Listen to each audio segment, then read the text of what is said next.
The T400 marks another significant shift in the ThinkPad line of laptops. The year is 2008, nearly 4 years since Lenovo's acquisition of the IBM PC division. By this point in time, all IBM branding has been removed from the ThinkPad line, and the rise of the T400 series has begun.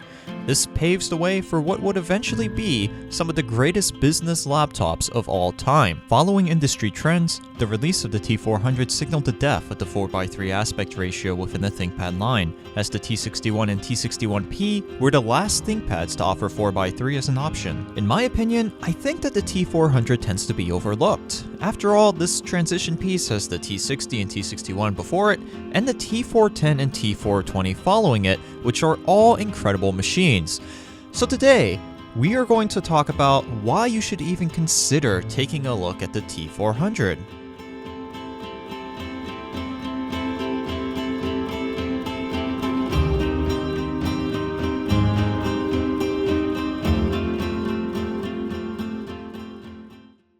So, I'm shocked right now.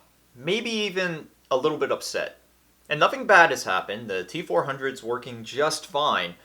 I'm upset because I just found something that I have been fantasizing about for years and years, and it has existed for over a decade in the form of this T400's advanced docking station. And I'm going to let you guys know what I'm talking about in just a second.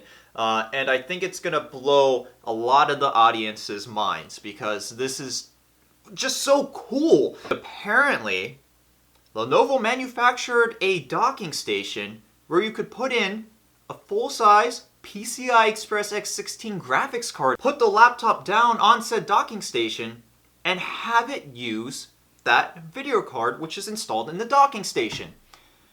And this has been something that I have wanted for a very long time. This is something I want now for my W541. I mean, that basically makes a laptop a complete desktop replacement, to be able to just put it down on a dock and have it use a desktop-sized graphics card. So I bought one. And that is what our next video is going to be on, because I think that is just amazing. Like, I'm going to try to put a couple video cards in there, probably try to throw my GTX 1060 in there, and you know, see how it works with the T400. It actually also works with the T60, I believe the T61, the W500, so it works with a couple different models.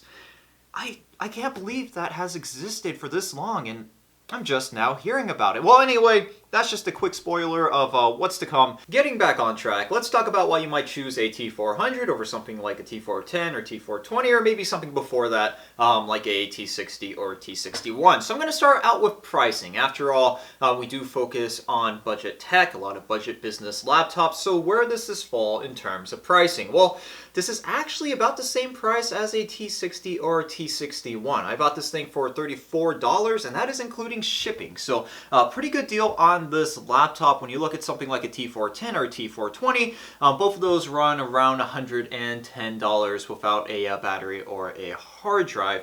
So obviously this is much cheaper than that. Now, this one did come without a battery and without a hard drive, so if you were to actually throw together a working daily driver out of this, it would probably cost you around $80 if you got a 9-cell and a decent, solid state drive to go along with that. You might want to upgrade the RAM too, so let's say $90 to get this thing up and running, because this laptop did only ship with 2 GB of DDR3. Now, when it comes to choosing the T400 over something like a T60 or T61, it really is a no-brainer. This is the same price, and in some cases even cheaper than most T61s and T60s out on the market, and you're getting newer hardware. So you could upgrade this thing with up to 8 GB of DDR3 RAM. You could throw a, I believe, up to a T9600 Core 2 Duo in this. Currently, we're rocking a P8400 Core 2 Duo processor. You get SATA 2, so you can toss in a cheap solid-state drive. The Ultra Bay allows you to use an Ultra Bay battery. I believe this was the last generation of ThinkPads to allow you to actually use an Ultra Bay battery.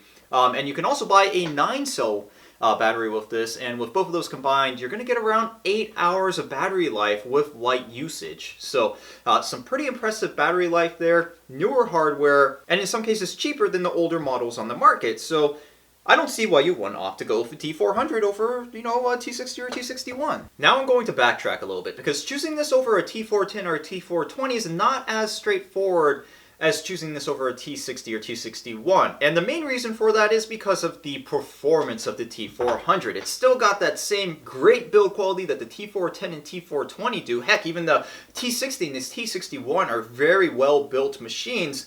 It's got plenty of I/O, decent screen for a ThinkPad. I mean, most ThinkPad screens are garbage, and most ThinkPad fans do admit that. I do not like most ThinkPad screens. I love the screen on my W541. That's a beautiful 3K screen. But when it comes to these older ThinkPads, the screens tend to fall short. This is a 1280 by 800 TN display, and it gets the job done. It works, but it's not very pretty to look at. But when it comes to performance, the T410 and T420 are much more powerful than this machine. They're switching over to the i-series processors. They have dedicated Quadro graphics in some cases. The last T410 that I looked at actually had the dedicated Quadro graphics, and it made a great light gaming machine. I was able to play Minecraft at medium settings, I believe, at 30 to 40 frames per second. It was an enjoyable experience. With this machine won't even run Minecraft, and it struggles with some older titles. Portal ran pretty well on it, but when it came to Left 4 Dead 2, it struggled in that department. I was probably getting 10 frames per second for majority of the gameplay.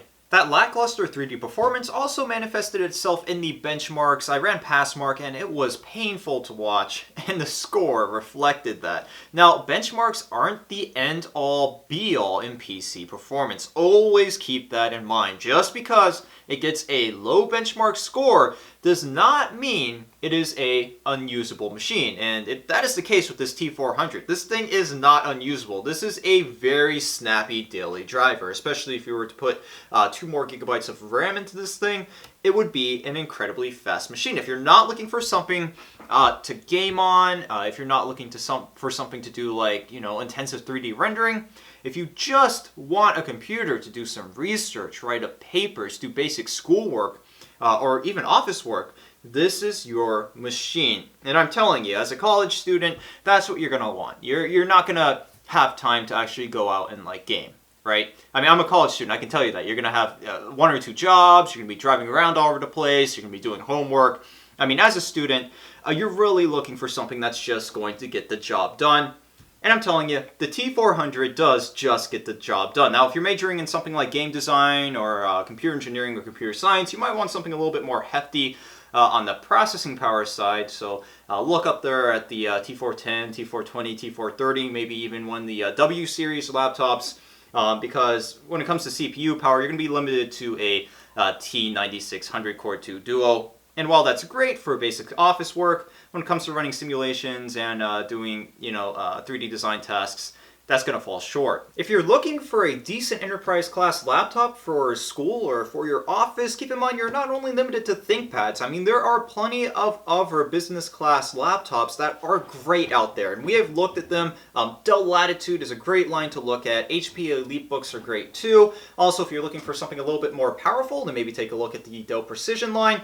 And we have a lot of reviews on older laptops from other brands in our video histories. For this little overview, I left this T400 as close to stock as possible, stock being the configuration it arrived in from eBay. So the only thing I added to it was a 90GB Kingspec solid state drive, and that was to install Windows 10 to.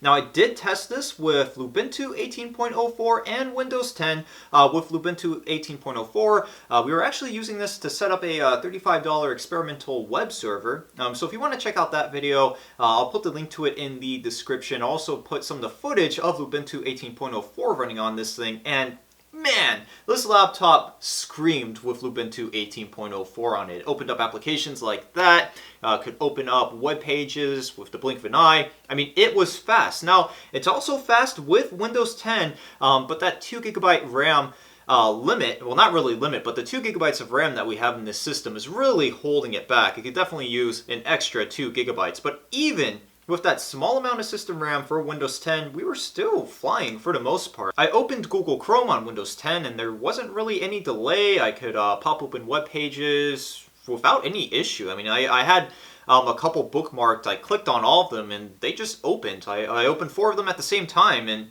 didn't run into any responsiveness issues with this system. After those websites loaded, I opened up a Word document. I put both the windows side by side to demonstrate, multitasking capabilities. I also opened up a instance of the file manager, and then I played back a 720p HD YouTube video, which played back without any stuttering on this machine. So, as you guys can see, clearly a decent office daily driver, especially once you upgrade the RAM, maybe upgrade the processor too. If you really want to, the T9600 isn't going to give you that much of a performance increase over the P8400 that is in here now. But if you really want to squeeze all the performance that you can get out of a laptop like this, that is not a bad option to consider. If you want to check out the seller where I bought this laptop from, I'll put the link to the seller down in the description so you guys can go ahead and see if he's selling any other dirt cheap T400s. If you haven't subscribed to the channel already, please do. And apparently, if I just found this out, but if you're subscribed, you don't necessarily get the notifications every time I upload a video. So if you like our content and you want to get those notifications, you have to hit like a bell at the bottom. I don't know. You have to hit like a bell for some reason at the bottom of the video. Don't ask me. Yeah, so that's really weird. I don't know why that's the implementation that they decided to go with, but it is.